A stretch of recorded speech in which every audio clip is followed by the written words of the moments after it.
In the mid-1980s, I lived in Queens, New York, and on one gorgeous night, I drove my 626 Mazda over the Queensboro Bridge onto 59th Street into Manhattan and picked up my girlfriend who was living on West 56th Street. We were living it up that night, driving by all the theaters. We turned down Broadway, and we were just going. We had theaters on both sides of us. The marquee lights were shining brightly on this beautiful night. And it was then I said, "Sherry, I'm in such a good mood on this beautiful night. I feel so blessed. We are so blessed. Here we are driving down Broadway on this gorgeous night. God is so good to us. Do you mind reading me a psalm of thanksgiving?" Sherry looked at me like I was crazy.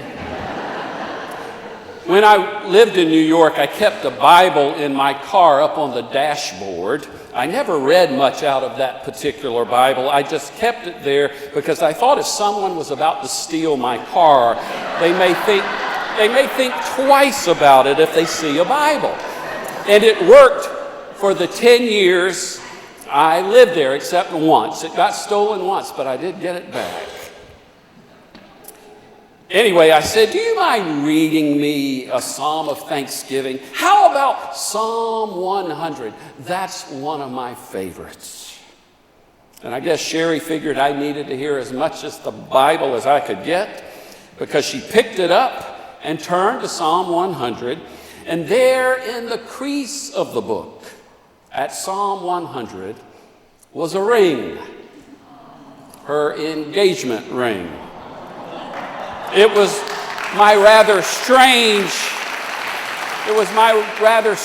way of proposing to her, combining Broadway and the Bible, and we've been doing that ever since. Sherry should have known at that time that she was with a rather bizarre man, and instead of turning to the psalm and saying yes, she should have turned to the Gospel of Matthew and read Jesus' words, "Get behind me, Satan." But fortunately, she said yes. And then I think we celebrated by going and getting some ice cream. My kind of date. I can't remember why I chose Psalm 100 for the ring destination. At that time in my life, it was about the only psalm I knew. The only other one I knew, the one everyone knows, was Psalm 23. Though I walk through the valley of the shadow of death. And Sherry may say that one would have been more appropriate. But I'm really glad I ended up choosing Psalm 100 that night. It, of course, is a psalm of thanksgiving. It's an invitation to praise and to thank God. And it reminds us that God is our creator and that God will always be with us. And looking back, I can't think of a better foundational message for a marriage. I also think that it was really appropriate as a beginning for us, because I have learned that, at least for me, for my life to have more joy and meaning in it, I have to start with an attitude of thankfulness, an attitude of gratitude. It's been said that the three greatest words are "I love you." And I believe that the two greatest words are "thank you."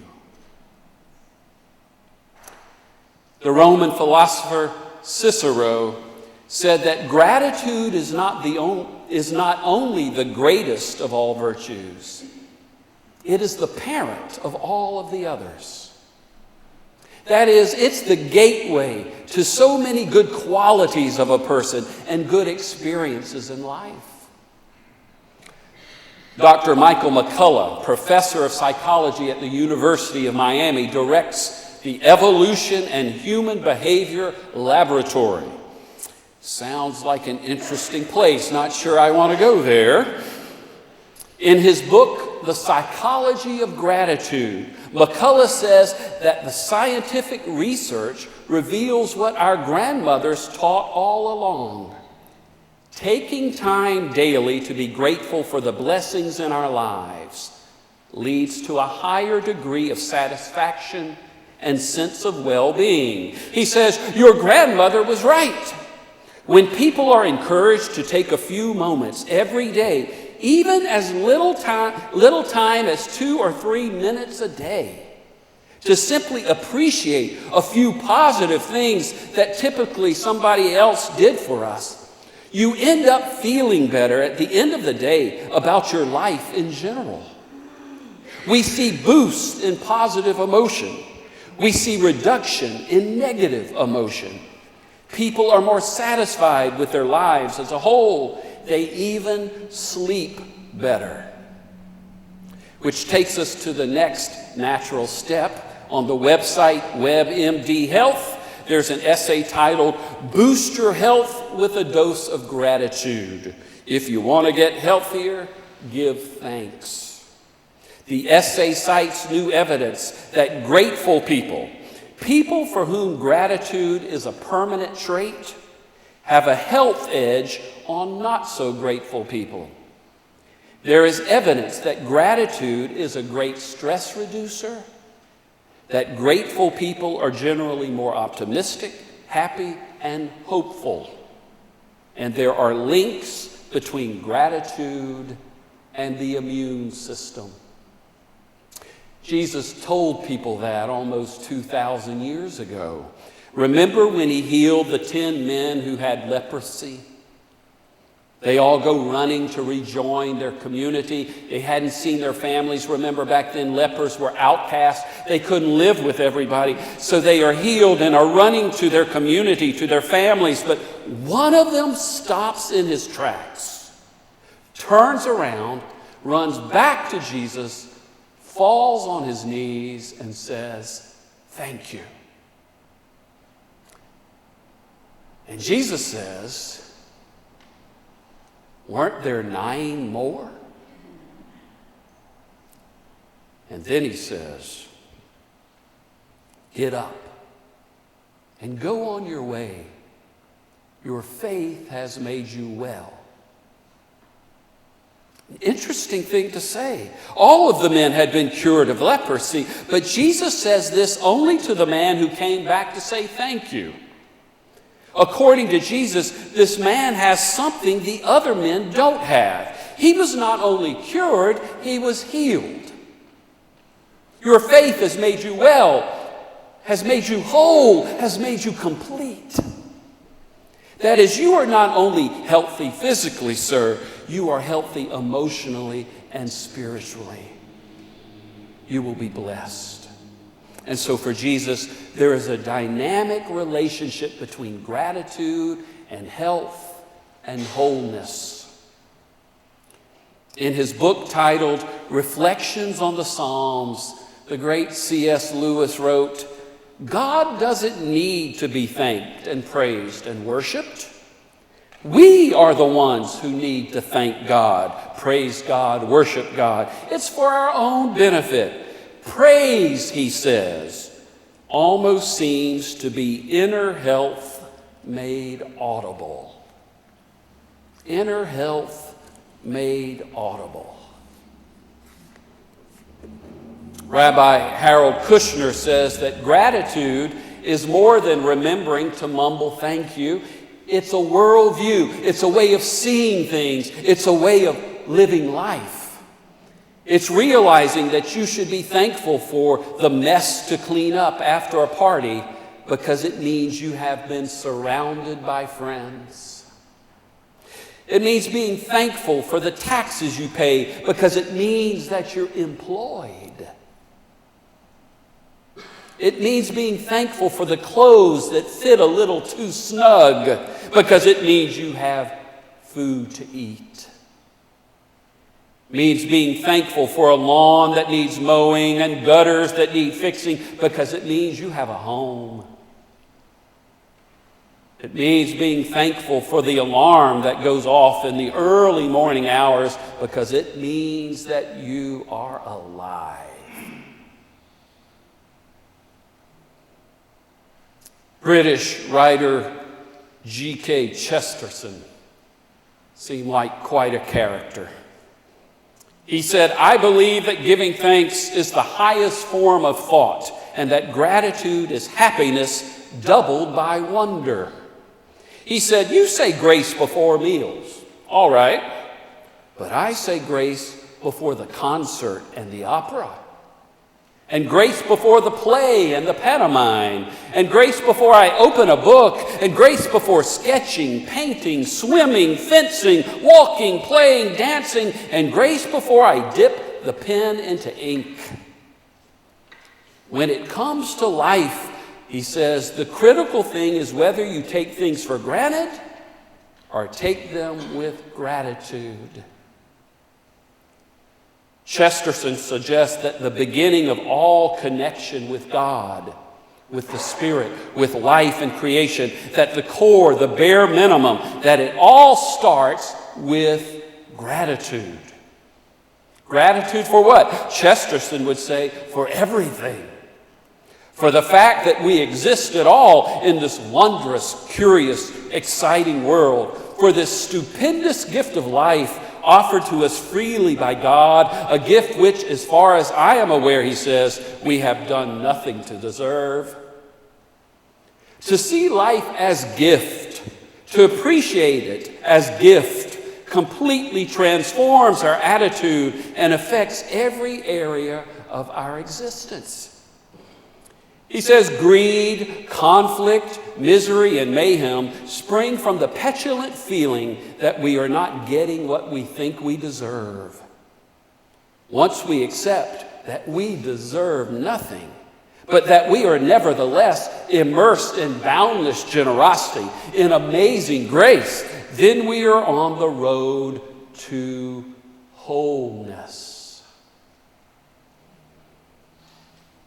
And then Chesterton wrote a real short bedtime poem that really sums up his approach. Here dies another day, during which I have had eyes, ears, hands, and the great world around me. With tomorrow begins another. Why am I allowed to?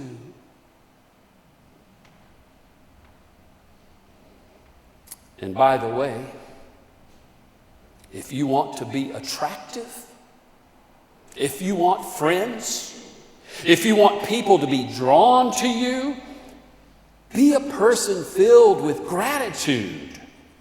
There's nothing more attractive. Show me someone who is not filled with gratitude, and I'll show you someone who is negative, bitter, resentful, and usually spiritually depleted, out of touch with God. Because gratitude reminds us there is a power beyond us. It reminds us that we are dependent on this power. As Catholic priest Albert Nobler put it, the grateful heart is the manifestation of one's true self. Nothing sidelines the ego more effectively than a grateful heart. But let me say this, there are some people who have difficulty being grateful because they are deeply, deeply depressed. This depression can stem from a number of things, from a chemical imbalance, can stem from great trauma in their lives. Sometimes it can be both. I had a dear friend who was a wonderful psychologist. He was in his 50s, and this guy was one of the most positive, grateful persons I had ever met. He was so much fun to be around. But one day he called me, and he didn't sound like himself. He said that he had been in a deep depression for several weeks, and he couldn't understand it. He said, for so long I have helped people with their depression. I have helped those who have needed to be on medication. I never dreamed I would be in their shoes one day. Fortunately, he did get help, and things got much better for him. I had another very close friend, a minister friend. He was everybody's go-to guy if they needed help, a real rock. One of the most positive, grateful, faith-filled persons I have ever known. But he too had difficult things happen to him all at the same time that put him in a deep depression. I mean, he felt as if he was in a hole that he could not get out of, and it seemed to get deeper and deeper. But fortunately, he and his family knew the benefits of therapy and appropriate medication. And that too worked for him. After a year or so later, he was back to his normal self, drawing people again to him because of his wonderful spirit of thanksgiving. And so if you are struggling with being grateful, if you are not experiencing a life of joy and meaning, find out why. It's okay. There are ways to get help, and life can be better for you. And if you need to talk with me about that, I would be glad to help you. Yesterday, I participated in a tri-faith service with Rabbi Robert Haas and Imam Majid Ali at Congregation Mikveh Israel. A good number of you were there. It was a wonderful service and a great experience worshiping with people of different faiths, different religions. After the service, Mikveh Israel was nice enough to supply us with a delicious lunch, and then we had a Q&A time. With all that is going on in the world, most of the discussion revolved around the Muslim religion extremists who have turned to violence. And so Majid Ali did most of the sharing, and boy, did I learn a lot from him. He's a wonderful teacher, and he could really use our prayers. He's in a very difficult situation because these extremists have distorted the teachings of the Quran. Just as people distorted the Bible to rationalize slavery, and how the Nazis distorted the Bible to rationalize their atrocities. And so Majid is in a very difficult position of trying to teach non-Muslims the true teachings of Islam in a world with so much distortion and propaganda, which of course creates hysteria and hatred. So we all need to be better educated, and we need to help our Muslim brothers and sisters in educating others. Anyway, we had this wonderful Q&A time together. Preston Hodges was among some of the Asburyans who stayed for the Q&A, and he made a couple of really good comments, and one of them had to do with Marcus Borg. Preston told this story about Borg in one of his wise statements. And as Preston was speaking, I realized that my eyes were filling up with water. It was the strangest sensation because it came out of the blue, seemingly for no reason. Here we were in a social hall discussing religion and the complexities of the world with a lot of people I didn't know. And my eyes just started to flood. It was so strange. What was going on? And then I realized what was going on. Most of the people in that room were Muslim or Jewish and had never heard of Marcus Borg. Borg was a Christian theologian, and frankly, most Christians have never heard of him. Borg had been around as a scholar and a theologian for a long time, but I had never heard of him until about 8 years ago, when around in 2007, I heard him speak at a conference on St. Simon's Island. I couldn't believe what I was hearing from this man, this great scholar. He was saying things I often thought or believed, but was too scary to say. And he backed it up with great scholarship. And Borg also said a lot of things I didn't know that made me think about things in a new and different way as he shared his tremendous mind with us with such humility. The result of being exposed to this man was transforming for me. I mean, I had been in ministry for a long time. I had been to Princeton Seminary, but Borg helped give me a new zest and passion for ministry, and a new passion for my spiritual life and for my relationship with God. And I saw how he began to affect many of you in our congregation with your spiritual journey. And this past January, we lost him to cancer. And so when Preston told this story of Borg, which ended with one of Borg's wise statements, I was reminded of how blessed I was to have been introduced to him. And so there were some tears of sadness because we no longer have this great teacher among us, but most of all, they were tears of gratitude. Just being so thankful for having the opportunity and the experience of being exposed to Marcus Borg and influenced by him. And I wished I would have found some way to tell him, thank you.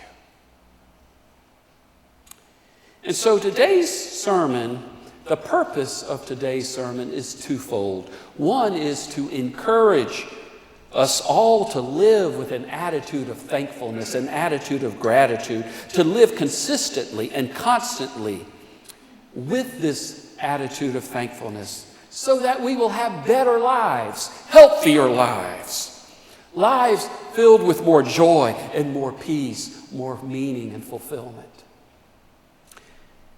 The other purpose of this sermon is to encourage you to think about some of the people from your past who helped you, who were game changers for you, difference makers, a teacher, a coach, a boss, a co-worker, a friend, a church member, someone who has helped shape your life in a tremendous way. Someone who is still alive. Well, someone still alive on this planet. Not only do I want to encourage you to think about that person, I want to encourage you to be like that one man who ran back to Jesus and thanked him. Go to that person. Or pick up the phone and call that person. Or write them a letter. That will really impress them because no one does that anymore. Go to them, call them, write them, and tell them thank you. It's too late for me to do that with Marcus Borg. Don't wait for it to be too late for you and your mentors. Do it this Thanksgiving. It will be a blessing to that person, and it will be a blessing to you. Amen and amen.